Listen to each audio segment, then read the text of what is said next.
মৰমৰ ছাত্ৰ-ছাত্ৰীসকল, আজিৰ এই ভিডিঅ'টিত ক্লাছ 10ৰ ছায়েন্সৰ চেপ্টাৰ 8ৰ কেইটামান MCQ আমি আলোচনা কৰিম। ইয়াৰ পৰাই তোমালোকক মই গ্যাৰাণ্টি দি গৈছোঁ 100% কমন আহিবই। গতিকে ভালদৰে ভিডিঅ'টি শেষলৈকে তোমালোকে চাই থাকিবা। প্ৰথম কুৱেশ্যনটি চোৱা, কি দিয়া আছে 1 নম্বৰ, তলৰ কোনটো জীৱত মুকুলোদগমৰ জৰিয়তে অযৌন প্ৰজনন সম্পন্ন হয়? এই দুটা অপশ্যন দিছে চোৱা। প্ৰথমটো দিছিলে এমিবা আৰু দ্বিতীয়টো দিছিলে ইষ্ট।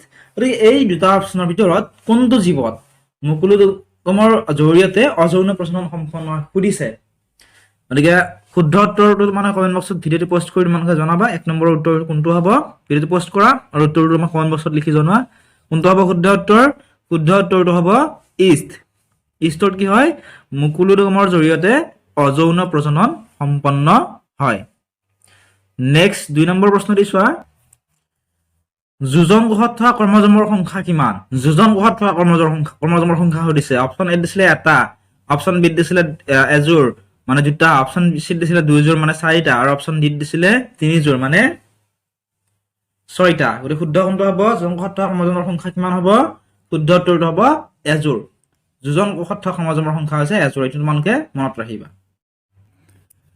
নেক্সট 3 নম্বৰ দিছিলে তলৰ কোনটো যৌন সংক্ৰমিত ৰোগ নহয়? ইয়াতে 4টা ৰোগৰ নাম দিয়া আছে, মানে বেমাৰৰ নাম দিয়া আছে। গতিকে যিটো যৌন সংক্ৰমিত ৰোগ কিছুমানৰ নাম তোমালোকে পাঠত পঢ়িবলৈ পাইছে, গতিকে কোনটো যৌন সংক্ৰমিত ৰোগ নহয় সেইটো কুৱেশ্যন সুধিছে। অপশ্যন এ দিছিলে HIV/AIDS। গতিকে HIV/AIDS কি হয়? যৌন সংক্ৰমিত ৰোগ হয়। গতিকে ইয়াত কোনটো যৌন সংক্ৰমিত ৰোগ নহয় সুধিছে, গতিকে এইটো শুদ্ধ উত্তৰ নহ'ব। নেক্সট দিছিলে চিফিলিছ। চিফিলিছটো কি হয়? এইটো যৌন সংক্ৰমিত ৰোগ। তাৰপিছত গনৰিয়া দিছিলে। গনৰিয়াটো হৈছে যৌন সংক্ৰমিত ৰোগ। আৰু কি আছিলে? হেপাটাইটিছ। হেপাটাইটিছ ৰোগটো কিন্তু যৌন সংক্ৰমিত ৰোগ নহয়। এই প্ৰশ্নটোত সুধিছিল যে তলৰ কোনটো যৌন সংক্ৰমিত ৰোগ নহয়? শুদ্ধ উত্তৰটো হ'ব হেপাটাইটিছ। তোমালোকক যদি এই কুৱেশ্যন বিলাকৰ PDF সমূহ লাগে, আমাৰ এটা পেইড টেলিগ্ৰাম গ্ৰুপ আছে, মাত্ৰ 20 টকা পে' কৰি তোমালোকে জইন হ'ব পাৰিবা। ডেছক্ৰিপশ্যনত হোৱাটছআপ নম্বৰ দিয়া আছে, যদি জইন কৰিবলৈ বিচৰা হোৱাটছআপ নম্বৰত তোমালোকে মেছেজ কৰিবা। আমি তোমালোকক কেনেদৰে জইন হ'ব লাগে বুজাই দিম। তাত তোমালোকে এই সকলোবিলাকৰ কুৱেশ্যন যিখিনি আমাৰ ক্লাছ 10ৰ ভিডিঅ' আমাৰ চেনেলত আপলোড কৰা আছে, গোটেইখিনিৰ PDF তোমালোকে তাত পাই যাবা। 4 নম্বৰ প্ৰশ্ন চোৱা, তলৰ কোনটো মানুহৰ শৰীৰৰ স্ত্ৰী জননতন্ত্ৰৰ অংশ নহয়? কি সুধিছে চোৱা, তলৰ কোনটো মানুহৰ শৰীৰৰ স্ত্ৰী জননতন্ত্ৰৰ অংশ নহয় সুধিছে। অপশ্যন এ দিছিলে শুক্ৰবাহী নলী আৰু অপশ্যন বি দিছিলে ডিম্ববাহী নলী। শুদ্ধ কোনটো হ'ব? ইয়াৰ শুদ্ধ উত্তৰটো হ'ব শুক্ৰবাহী নলী। শুক্ৰবাহী নলীটো মানুহৰ শৰীৰৰ স্ত্ৰী জননতন্ত্ৰৰ অংশ নহয়।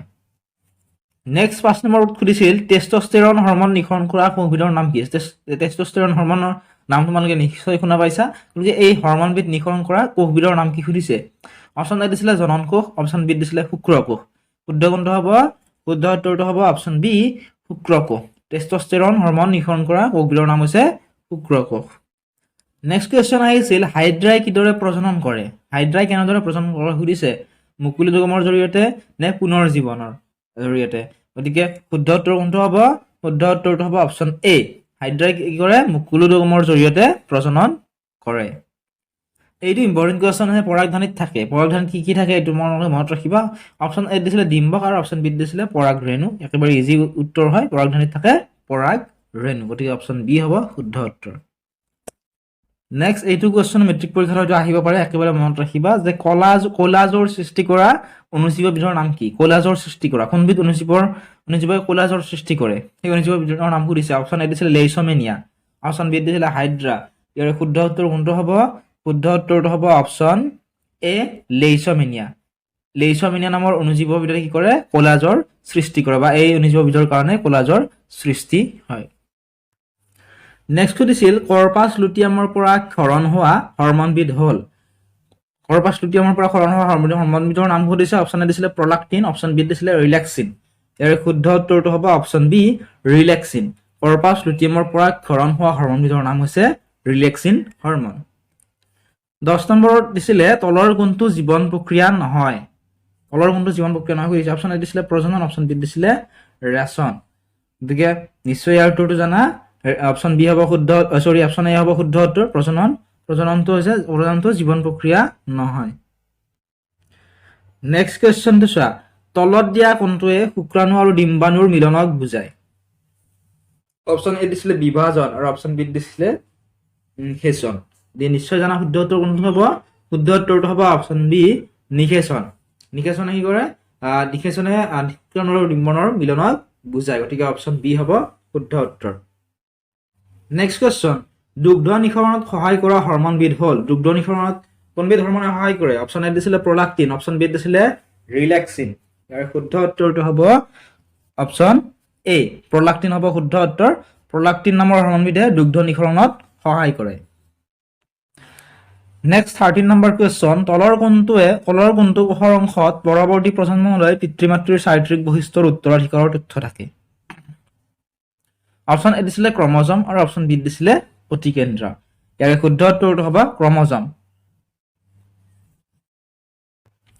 নেক্সট কোৱেশ্চন প্লেনেৰিয়াই বংশবৃদ্ধি কৰা প্ৰক্ৰিয়াটো হ'ল প্লেনেৰিয়াই বংশবৃদ্ধি কৰা প্ৰক্ৰিয়াটো কি সুধিছে অপচন এ দিছিলে যৌন প্ৰজনন অপচন বি দিছিলে পুনৰ জীৱন ইয়াৰ শুদ্ধ উত্তৰটো হ'ব অপচন বি পুনৰ জীৱন প্লেনেৰিয়াই বংশবৃদ্ধি কৰা প্ৰক্ৰিয়াটো হৈছে পুনৰ জীৱন প্ৰক্ৰিয়া নেক্সট 15 নম্বৰ কোৱেশ্চন তলৰ কোনটোক প্ৰটিন সংশ্লেষণৰ বাবে তথ্যৰ উৎস বোলা হয় অপচন দুটা দিছে মন কৰা অপচন এ দিছিলে কোষকেন্দ্ৰ অপচন বি দিছিলে ডিএনএ ইয়াৰ ভিতৰত কোনটোক প্ৰটিন সংশ্লেষণৰ বাবে তথ্যৰ উৎস বোলা হয় ইয়াৰ শুদ্ধ উত্তৰ নিশ্চয় জানা শুদ্ধ উত্তৰটো হ'ব ডিএনএ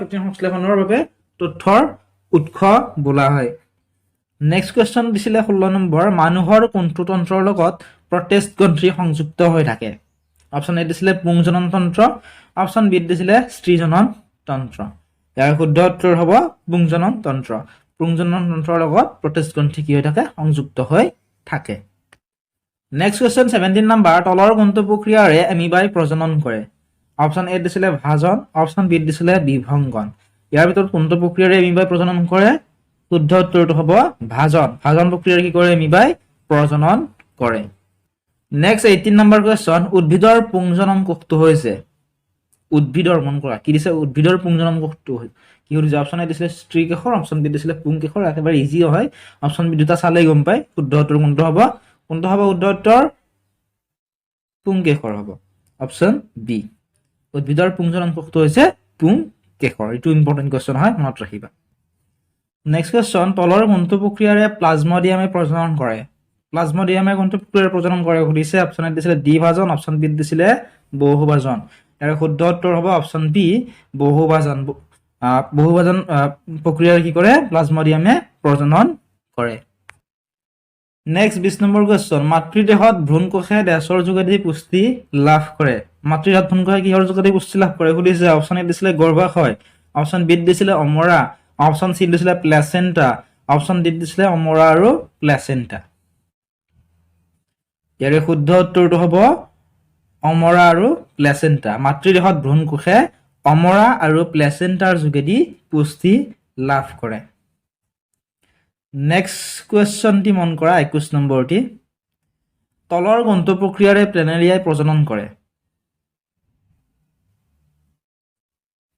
অপচন এ দিছিলে ৰেণু গঠন অপচন বি দিছিলে পুনৰুৎপত্তি গতিকে ইয়াৰ উত্তৰটো মই তোমালোকক নজনাও নেক্সট যেটো পাৰ্টটোত আমি 23 মান কোৱেশ্চন আলোচনা কৰিম MCQ যদি চাবলৈ বিচাৰা লিংক ডেসক্ৰিপচনত দিয়া আছে তাত ক্লিক কৰি তোমালোকে চাই ল'বা আৰু যিসকলে জানা 21 নম্বৰ কোৱেশ্চনটোৰ আনসাৰ কমেন্ট বক্সত জনাবা নোৱাৰিলেও জনাবা আমি উত্তৰটো কমেন্ট বক্সত তোমালোকক জনাই দিম পাৰ্ট 2 ভিডিও যদি চোৱা নাই ডেসক্ৰিপচনত লিংক দিয়া থাকিব তাত ক্লিক কৰি চাই ল'বা আৰু এইবিলাকৰ যদি PDF সমূহ লাগে MCQ বিলাকৰ তেতিয়াহ'লে আমাৰ পেইড গ্ৰুপত জয়েন হ'বলৈ নাপাহৰিবা মাত্ৰ 20 টকা পে কৰি তোমালোকে জয়েন হ'বলৈ পাৰিবা জয়েন হ'বলৈ ডেসক্ৰিপচনত WhatsApp নম্বৰ দিয়া আছে তাত মেছেজ কৰিলে আমি কেনেদৰে জয়েন হ'ব লাগে বা কেনেদৰে পে কৰিব লাগে আমি তোমালোকক